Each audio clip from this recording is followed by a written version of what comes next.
Oh! Oh, hello. Deadpool 3, Deadpool and Wolverine. Hugh Jackman returns as the X-Men mutant for one last go-around with Ryan Reynolds' Wade Wilson. Deadpool has long been Marvel Comics' favorite asshole, especially among the more casual fans. And the box office for the original Deadpool movie and Deadpool 2 certainly reinforced that. So it's only natural that they'd want to build a full-blown Deadpool trilogy in 2024, connecting it to the MCU. It's not Deadpool 3, but it is part of the Marvel Cinematic Universe now and is the third Deadpool film, but the director said the movie continuity is getting almost as bad as Marvel Comics continuity.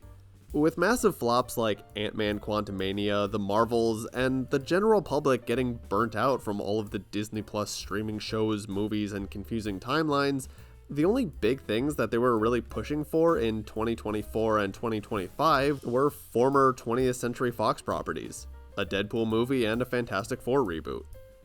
Deadpool, the X-Men, and the Fantastic Four don't usually find themselves paired together, but there was one certain comic run. Or rather, webcomic run. But wait, you might say, Marvel only does print comic books, and then releases their comics online sometimes, right? Well, they've actually been publishing webcomics for quite a while now. You might be surprised to find that they've been distributing comics online since as far back as 1996, with a service called Marvel CyberComics, which would eventually morph into Marvel's Digital Comics Unlimited. They would release their first webcomic in 2008, a tie-in to the Skrull's secret invasion event, Home Invasion. And they've released tons more since then, including a Deadpool webcomic in 2021, Deadpool Invisible Touch, though by then the service was shortened to just Marvel Unlimited. The main difference between webcomics and print comics is how they're published. So if a work is published online first, or exclusively online in this case, then by definition, it's a webcomic. I like sticking to the more obscure or indie comics of the online space, but that's not the only side of this world. Especially since traditional print comic companies have been adopting a more webcomic-y style, like with Wayne Family Adventures or Vixen NYC on Webtoon. So I figured I'd dive into a rather overlooked story that paired the Merc with the Mouth and the Invisible Woman, Sue Storm. The Invisible Touch story was written by Jerry Dugan and was part of Marvel's Infinity Comics, a unique imprint for their mobile-focused comics. In other words, while the art and writing is like any Marvel comic you might pick up from a comic book shop, the layout is vertical so you can just keep on scrolling through the story. Marvel rolled this out in 2021, with several heroes boasting their own series under this new imprint, including Captain America, Shang-Chi, Venom, Carnage, Black Widow, and of course Deadpool. The story starts off with Wade Wilson infiltrating an auction, one brimming with supervillains. The item on sale is unique. Tech from the smartest men in Marvel, Tony Stark Iron Man and Reed Richards Mr. Fantastic. See, they had a contingency plan in place. If either man died, they left all of their plans, schematics, and patents to the other. But then came along the day when they both turned up dead, leaving their info free real estate. Naturally, everyone wants it, including Deadpool himself. And since this is Deadpool we're talking about, he's breaking the fourth wall the entire time, even telling people to like and subscribe. Which reminds me... Anyway, as you can guess, a villain auction goes sideways. Electro tries to steal the drive with the goods, only for Deadpool, disguised as Stiltman, to interrupt the heist, only for his plans to be interrupted by the Spot. See, I honestly never understood why the Spot was treated as a joke character, at least until Across the Spider-Verse. I always thought he had terrifying potential. But wait, we have one more would-be heister, the Invisible Woman herself, here to take back her family's property. After a hectic scramble, the Spot ultimately makes off with the goods, leaving both Deadpool and Sue Storm back at square one. Deadpool rushes to catch up with Sue, proposing they team up. Of course, she initially refuses. Deadpool has a reputation, one that doesn't mesh very well with her own. She is from Marvel's first family, the Fantastic Four, while Deadpool is... Deadpool. But since she needs to delve into the seedy underside of the Marvel Universe, he might be just what she needs to recover the drive. After some persuading, Sue begrudgingly agrees to his help, and the very unlikely duo set off into the next issue. They arrive in New York, where Deadpool leads them to the Bar with No Name, a place to lay low for villains and anti-heroes. The bar is brimming with Spider-Man villains. The Rhino, Black Cat, the Vulture, the Shocker, Dr. Octopus. After Deadpool and the Invisible Sue Storm take down Peter Parker's entire Rogues Gallery, they set up a meeting with the Spot in Central Park. Just when it seems like the villain refused to show, the Spot appears, taunting the dynamic duo, leading to a fight with some mind-bending fourth wall breaks. The Spot trips Deadpool, causing him to fall, but not exactly with gravity. Deadpool falls down, as in down your phone screen. So to Sue, it had to have looked like he tripped and just shot along the ground horizontally until he regained his footing. Back on his feet, the Merc does what he does best. He had found the Spot. I started blasting. Bang! But Sue stops his public rampage, promptly crushing his precious weapons. Obviously, Sue Storm and Deadpool are turning out to be a rather incompatible team. I mean, most Deadpool team-ups are. Even characters who team up with him frequently and have gotten to know him, like Spider-Man or Wolverine, prefer to avoid him when possible. He's a loose cannon, and an annoying one at that. The heroic Paragon, the Invisible Woman, wife and mother powerhouse of Marvel, teaming up with the sleazy, trigger-happy, morally questionable Deadpool, even the other villains can't believe it. And their inability to work together makes them an easy target. The Spot can just take them out one by one, causing Deadpool to stab himself in the face and give himself his own cockshot. And the Spot disappears before Sue can squeeze him like a snake in one of her force fields. Though not before issuing a threat. The Spot really is a powerful villain. He can create interdimensional portals anywhere at any time.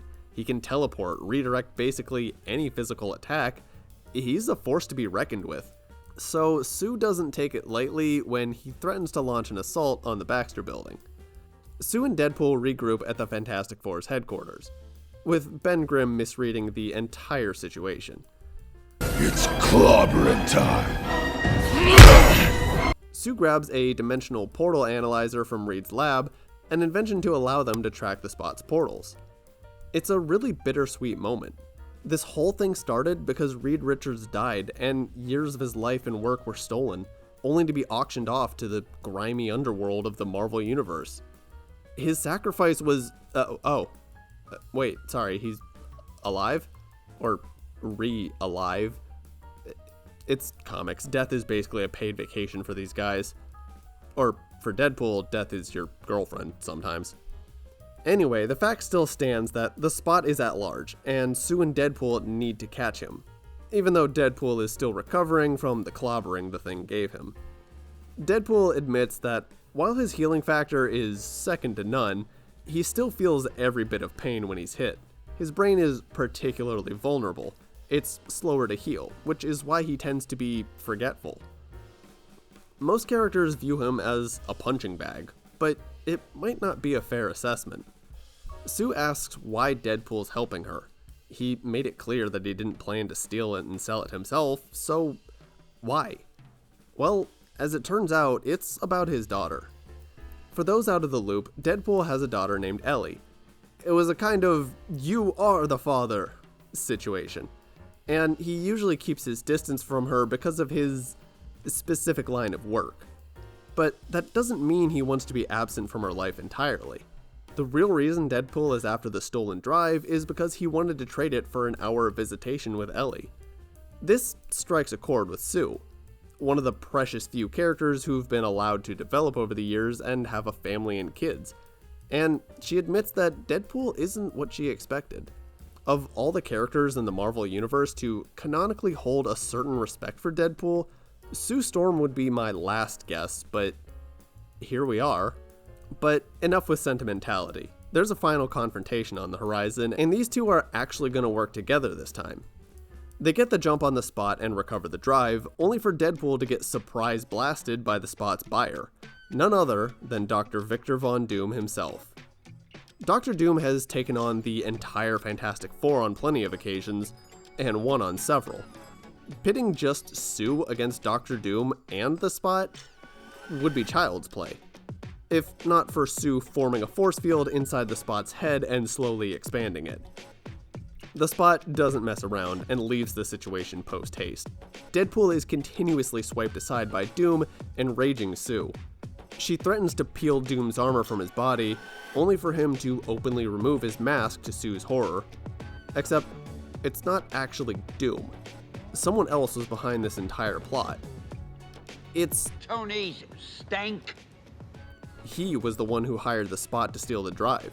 He was the one who wanted possession of it. Yes, the real villain of the story was Tony Stark. Wait, that doesn't make any sense. His plans were stored on the drive too. As it turns out, after Reed and Stark died and came back, only to learn that their patents had been stolen, Iron Man hatched a convoluted scheme to get them back without paying a cent in ransom. It was much cheaper to hire the Spot to just steal it back for him. The mileage on this twist will vary.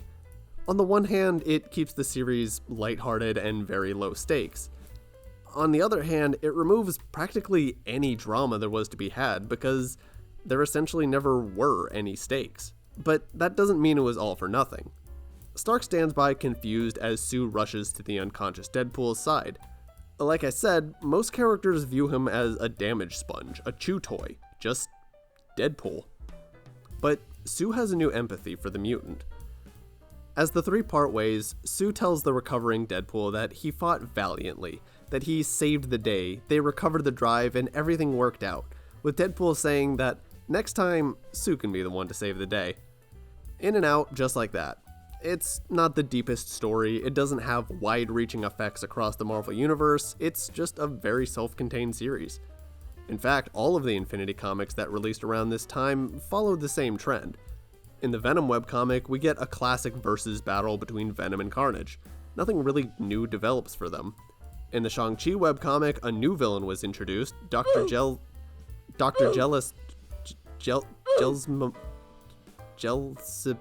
Splendid. But this was her only appearance. And the last one-liner quip she ever got was, "Catch these hands, bitch." This first batch of webcomics really just ooze testing the waters. Later Marvel Ultimate exclusive stories like the Gwenpool webcomic would establish new canon details that have repercussions beyond the one adventure. And some of these series had sequels planned, including Deadpool and the Invisible Woman. This wasn't meant to be a one-off team-up. The ending teased a sequel webcomic with Deadpool and the Invisible Woman in a story called Murder Most Invisible. But this was the last word on the second Deadpool and Fantastic Four team-up. You're fired. It seems like a case of a scrapped story, which, I'm gonna be honest, I wish we'd gotten to see that. Every character has their core supporting cast. Spider-Man has Mary Jane Watson, Aunt May, J. Jonah Jameson, the Hulk has Betty and Thunderbolt Ross, but Deadpool's kind of a weird case. If you ask someone to name his core supporting cast, they might say the X-Men sometimes, Cable, again, sometimes, Wolverine, then Spider-Man would be in there too. The characters associated with Deadpool's supporting cast is pretty much just whoever has a well-known team-up with him. And I think someone as polar opposite and actually empathizes with him like Susan Storm, it could be a pair-up worth revisiting. Maybe she actually helps his reputation. Maybe she has a moment where she lets herself be a little more crass than usual. Who knows? It might be a strange team-up, but I mean, it can't be any weirder than Deadpool's team-up with Hellcow, Marvel's resident bovine vampire. No, I will not be elaborating further.